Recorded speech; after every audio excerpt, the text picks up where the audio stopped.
All right, Crossroads, so here we are in our fourth week of the Daniel series. And I just want to start out by this. I love sayings. There's some very famous sayings. Let's see if you guys can recognize any of these. I'm going to give you some. These are kind of slogan-y sayings. Let's see if you recognize where they're from.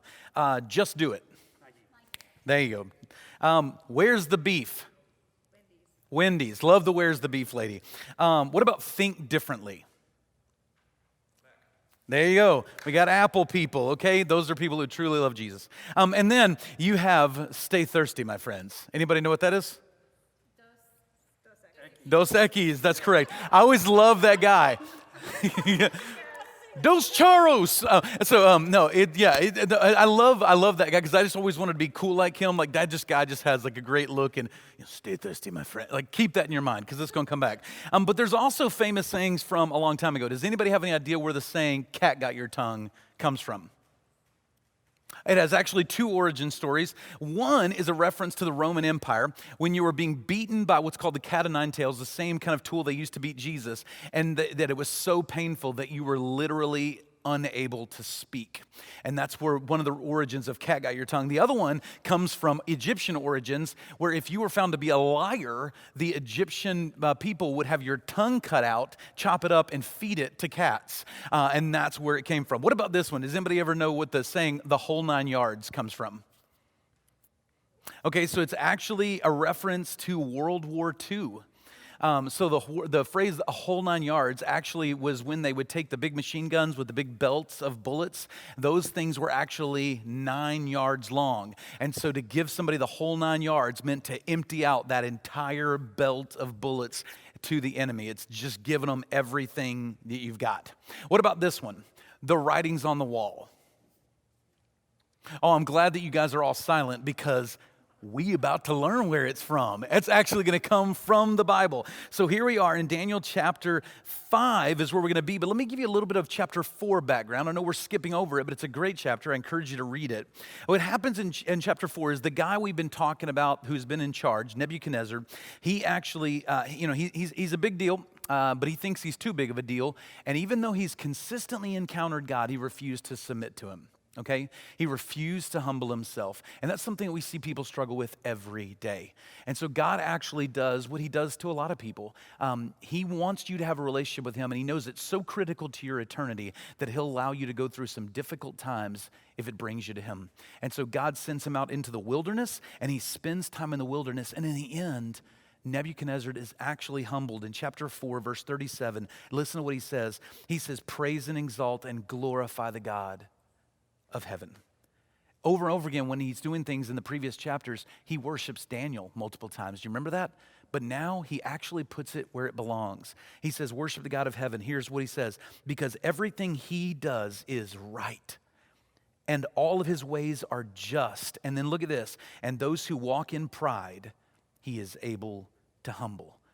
Nebuchadnezzar knew that because he had walked in pride and he was humbled. And then we move to chapter 5, and God is actually going to prove this same statement, that he is going to humble people who walk in pride. So Daniel chapter 5 actually takes place 20 years after Daniel chapter 4. There's a new ruler in town, and this is where the Bible meets Harry Potter. There's a guy named King Belshazzar who is in the palace in Babylon, and check this out. He's throwing a party in the palace, and while he's partying, they are surrounded by the armies of the Medes and Persians. King Darius is the leader of those armies, and he is actually outside. And you would go, well, then why are they partying? It's because they are so arrogant. They're not humble at all. They feel protected, and they have a good reason to. The walls were said to be as much as 80 feet thick, and that they were at least 100 feet high. Some go as high as 300 feet high in some commentaries. But these walls were thick, they were high, and those walls were 56 miles long. It stretched over a huge portion of the land. There were 100 watchtowers. It was a city so big, the Euphrates River actually ran through the city. And inside the city, they had enough food stored to last 20 years. Nobody had dared attack Babylon for 1,000 years. And so they were pretty arrogant that they could not be touched. Here's where we pick up. Chapter 5, verse 1. King Belshazzar had a great feast for 1,000 of his nobles and drank wine in their presence. Under the influence of the wine, Belshazzar gave orders to drink in the gold and silver vessels that his predecessor, Nebuchadnezzar, had taken from the temple in Jerusalem, so that the king and his nobles, wives, concubines could drink from them. And so I want us to understand he is outright mocking the God we serve in this moment. If you remember back in chapter 1, when they brought Daniel, Shadrach, Meshach, and Abednego over from Babylon, one of the things they did was they also brought artifacts from their temple. And so they brought things in order to put them in their trophy room to basically say, we conquered these peoples, but we also conquered their gods. And in this moment, he chooses to go get the artifacts of their God and use them as a party trick to mock the God of Israel, our God, Yahweh. And so they brought the gold vessels that they had been taken from the temple, the house of God in Jerusalem, and the king and his nobles, wives, and concubines drank from them. So shocking. They drank wine and praised their gods made of gold, silver, bronze, iron, wood, and stone. So imagine that. So they're not only mocking our God, but they actually use it to worship other gods in the process.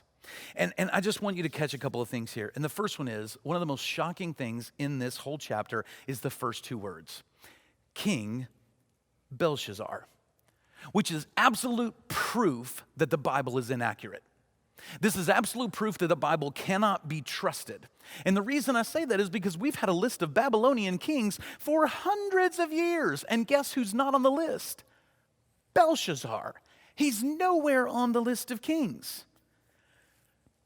Until the 1850s, when archaeologists actually uncovered a thing called the Nabonidus Chronicles, and we're going to show you a picture of that, as well as the Nabonidus Cylinder. Nabonidus was a king that is found in all of these. So what you have is Nebuchadnezzar served as king.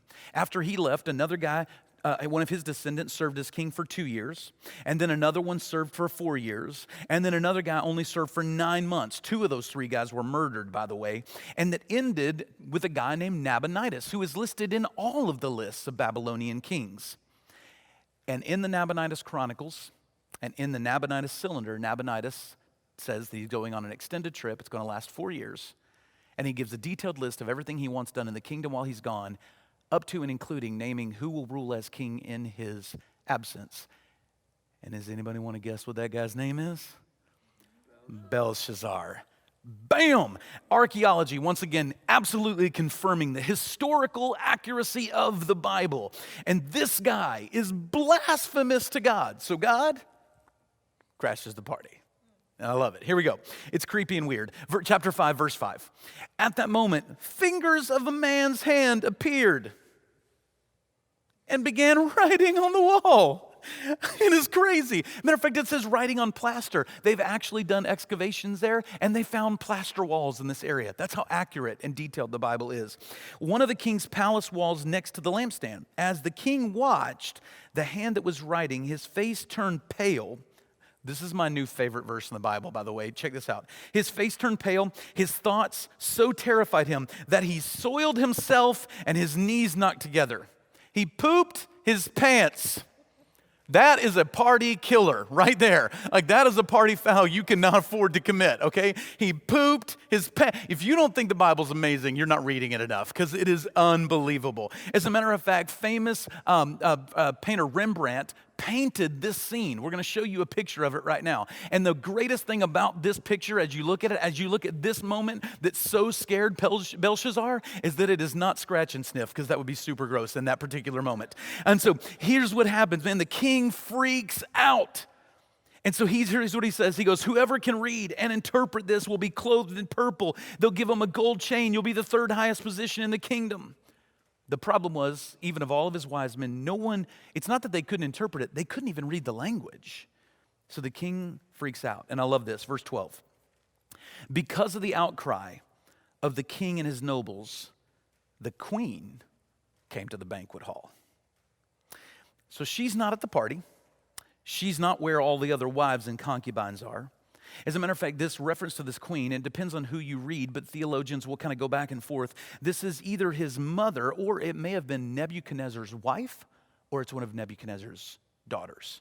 Either way, this is a woman who's a little bit older, and she has something to say because she knows all about Daniel. And remember, 2 decades have passed since the last thing we heard about Daniel. She walks in and says, "May the king live forever." She says, "Don't let your thoughts terrify you or your face be pale. There is a man in your kingdom." And can I just tell you what living with a godly character does for you? I want you to listen to his reputation. He's basically been in this place unheard of because none of them know to even think of him. He's been unheard of for 20 years, and then she's going to bring his reputation in front of them. And I want you to listen to how she describes him. She goes, "There's a man in your kingdom who has the spirit of the holy gods in him.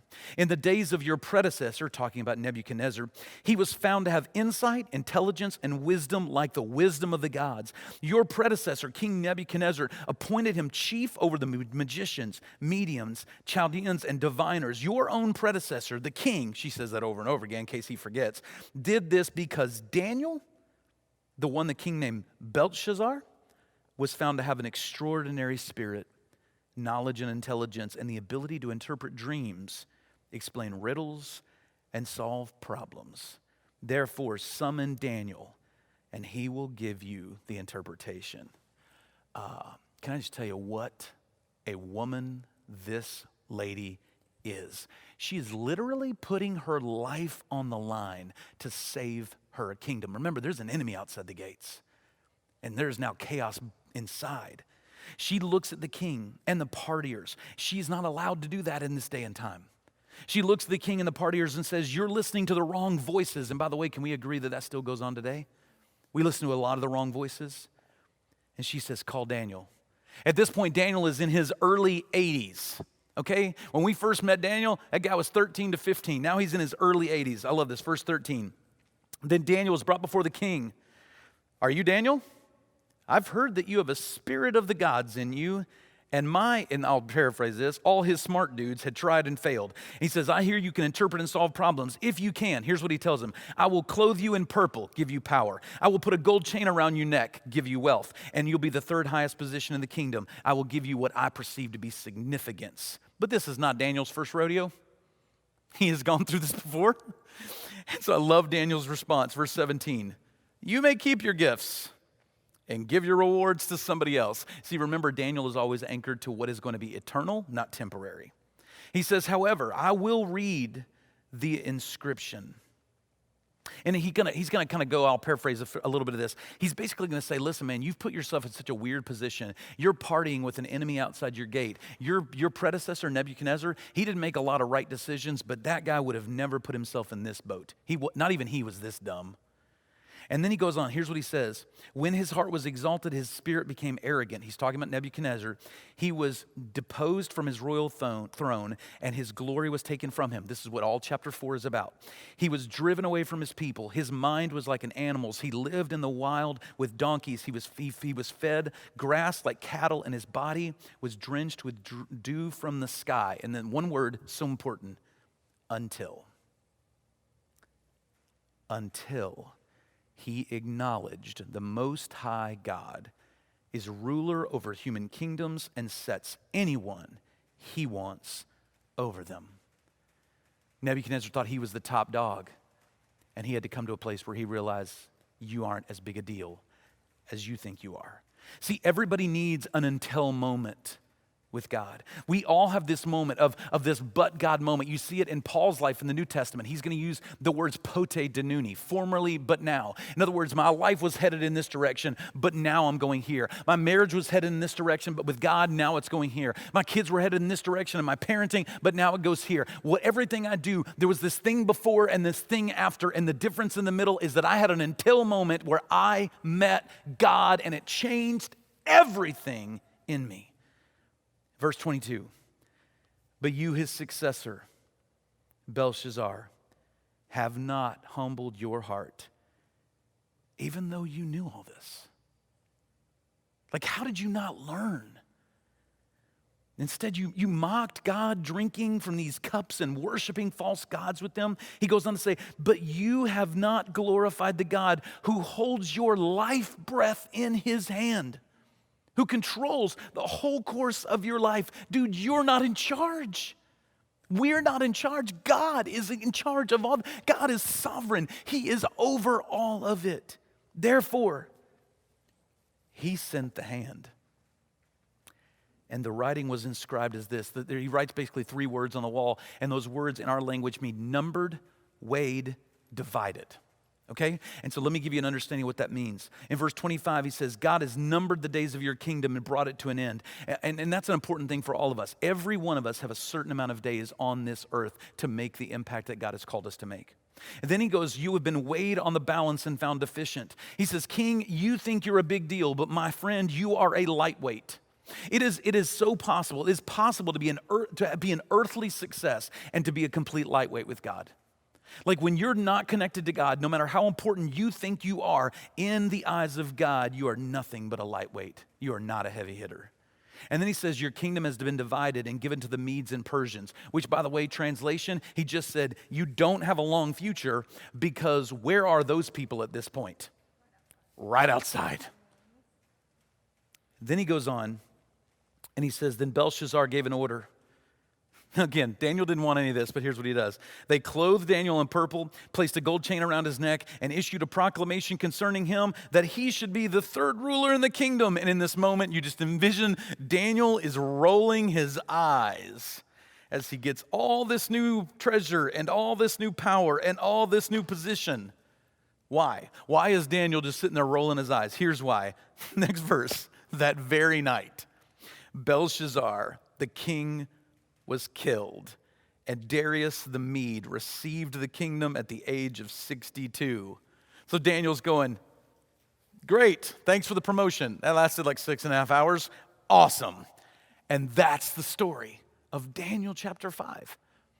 Like, I know that sounds like a crazy story, but it's going to lead us into some really powerful stuff next week as we conclude in Daniel chapter 6. So here's the question we've been asking as we've gone through these chapters. What are the lessons we learn from this particular part when we learn from Daniel chapter 5? And I think one of the first things that we learn is that we all leave a legacy. You see it in Daniel. Daniel coming from his homeland, there's a legacy that is left to him, and then he lives it. You see it from Nebuchadnezzar through his lineage. There is a legacy that is left. What we do in our generation makes an impact on the next generation. And so let's understand a little bit about generations today, okay? I want to show you guys something. So there's some great research done by Dr. Tim Elmore where he just kind of talks us through generations. And maybe the first step of understanding things about our generations is just understanding the generations themselves. Every generation is a little bit different, and that leads us to where we are today. So go back to 1929 to 1945. We had what was known as the greatest generation. These people had a word that defined their generation, and that word was scarcity. They lived through the Great Depression, and they were the people who, you may know them in your life today. When they use tinfoil, they reuse it. They save that thing because they've lived without. And so when all those guys came back from war, we entered into 1946 through 1964, which is what we call the baby boomer generation. We call it that because when they all came back from war, they were super excited to see their spouses, and 76 million babies were born. And they were tired of living in scarcity, and so they were the generation of opportunity. There was opportunity to do things. They wanted more opportunities than ever before. And then from 1965 to 82, we have what I think is the greatest generation, the Gen X, the Buster generation. But this is the generation that went through Vietnam. They were the ones that went through Watergate. This is when divorce rates spiked and people felt abandoned. And so the word that categorized this generation was anxiety. And then from anxiety, it led us to this, 1983 to 2000, the millennial generation. The millennial generation is categorized by options. When it came to their music, they had options like never before. What they watch on TV, we had cable like never before, and options over and over again. Even religiously, it was a lot of pick and choose, a little bit of Jesus, a little bit of Buddha, a little bit of Oprah, but whatever it was, life was your cafeteria. Make your choices. And that led us to 1995 to 2010, and I know there's some little overlap on some of these years. And so the Gen Z generation, which is many of our teenagers today, they're known for being individualistic. And what I mean by that is things are very built to them. So not only, like this generation had Netflix, this generation, Netflix actually tells you and builds a playlist around you. This generation had iTunes, but this generation has Spotify where you can build your own playlist and make it exactly individualized to you, including social media, which is is all about individual choices. When you sign up for social media, you put in your likes so that everything you see is focused on you.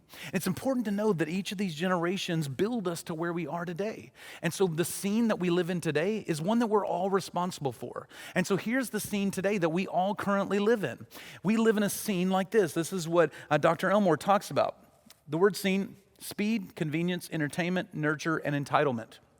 And so we live in a culture now based on all of these things that has brought us to a place where speed is of utmost important. I want Amazon right now. I want my TV streamed right now. I want the score right now. Everything's right now. And if speed is the value, then slow is bad. But there's a lot of worthwhile things that take time. You get into things like career and education, relationships. Those are slow moving. We have a place of convenience. Like I said, we no longer even have to go to a grocery store. The groceries can come to us. We have infinite amounts of convenience. And if convenience is the value of our current scene, then things that are hard become bad. And yet there are worthwhile things that are hard. Raising kids, spiritual growth, those things can be difficult. Entertainment is a high value in our current scene. And if entertainment is a value, then anything boring is bad. But the truth is, sometimes work is boring. Saving money is boring. Sometimes marriage is boring, where you're just going through a healthy routine. It's not always super exciting, but it's necessary. And nurture is a value. In other words, safety. If safety is the value, and we talked a little bit about this a couple weeks ago, then risk becomes bad. I don't want to do anything that might ever put me at risk. But the truth is, we live in a world that's full of risk. And then lastly, the last thing on our scene is entitlement. And this gets associated a lot with the millennial generation. And that's not entirely true or even fair. Part of the reason that some of that mentality built in is because this is the generation, we gave a juice box and a participation award to every kid all the time. So it shouldn't be shocking that they grew up and said, well, if I have to work for it, that seems weird, because we gave everything early. So it's not their fault, it's ours in many ways. If entitlement is the value, then labor is difficult. Anything that takes work is bad. Now, here's the problem with this that I want us to see. All of these generations led us to the scene that we live in today, a scene that is all about speed, convenience, entertainment, nurture, and entitlement. But here's the thing. These words on the right, they're not actually bad words. Things that are slow, challenging, sometimes boring and monotonous, or we might call them disciplines, risky, and actually take some labor. These are the things in our life that build character. And that's super important for us to understand. See, we need more character building in our life. And so when we look at this, I want to make sure that we understand some stuff. We live in a culture that wants to actually try to get you to manage your reputation, to build your reputation. But what God wants you to do is go through some of those more challenging processes to build your character. There's actually a word for this that we use all the time, and it is the word discipleship. And that is where I grow closer to Christ and build my godly character so that I can then help others grow and build their godly character. Years ago, I had somebody say this to me, and I thought it was such a powerful statement. And said, Jason, focus on your character. Let God worry about your reputation. And I tell you how freeing that is. Because if you chase a reputation, you will always be defending yourself. If you chase and you build a godly character, God will defend you. Such a change of thought. We see people on social media and yelling out on various platforms, trying to constantly manage their own reputation. But if we would focus on building our godly character, then God goes ahead of us with our reputation. That's what happens here to Daniel, and so important for us to understand. And when we are discipled, we begin to disciple others, and they disciple others, and it has a generational impact when we pass on what we've learned about God. And we get that here in this chapter. And another thing that we learn is that our response to God impacts our future. In chapter 4, we get a great contrast to chapter 5. Nebuchadnezzar finally responds to God in humility, and God restores him. But in chapter 5, Belshazzar does not respond, and he will face the consequence of it. See, your future is not dependent on your past. It is not dependent on your finances. It is not dependent on your family. It is dependent on your response and relationship to God. And that will ultimately determine the whole of your future, both in this life and the next. And we need to know that. If you want a different eternal future, you need to have a different response to God today. If you want to have a different future in this life, making an impact for God, then have a different response to God today. The response that you have is going to determine your future and the future of how God is going to use you. And the last thing I want us to see here is there's this beautiful gift that we get demonstrated in Daniel chapter 5. It is a gift that we don't always want, but every one of us needs, and it's the gift of humility. We look at the end of chapter 5, it says, Belshazzar, you have not humbled yourself. In this moment, there's an enemy outside the gate, but his pride is going to destroy him. And that's true for us. There's an enemy outside the gate, and don't let our pride destroy us. We need to actually live in power. Satan is stronger than you, but he's nowhere near as strong as our God. Like we've said all along, the Bible is not primarily a book about self-discovery. The Bible is primarily a book about God discovery. And in this, we see a God who is all powerful.